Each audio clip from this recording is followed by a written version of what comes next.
ના ના ભાઈ સાહેબ, પૈસાની તમે વાત જ ના કરશો.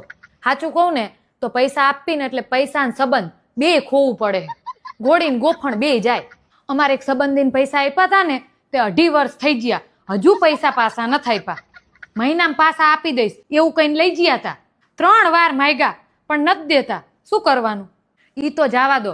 અમારે બીજા એક સંબંધીને પૈસા આપ્યા હતા ને તે પછી 2 મહિના પછી અમારે જરૂર પડી ને તે માંગ્યા તો કે થોડાક દીમાં કરી દઈશ. અઠવાડિયા પછી પાછો ફોન કર્યો તે શું કીધું ખબર હે? અલા તમારે ક્યાં પૈસાની જરૂર છે? આવી રીતે માગ કરો. આવું કે એટલે કેવો મગજ જાય.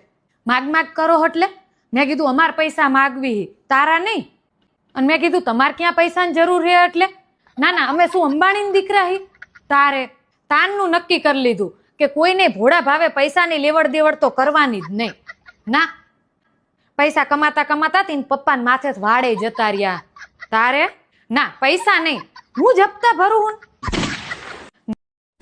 હેલો માય યુટ્યુબ ફેમિલી, તો કેમ છો બધા? તો મારી પોસ્ટ, રીલ્સ અને કોમેડી વિડીયોઝ તમને સારા લાગતા હોય તો પ્લીઝ લાઇક, શેર અને કોમેન્ટ કરીને મારી ચેનલને સબસ્ક્રાઇબ કરજો.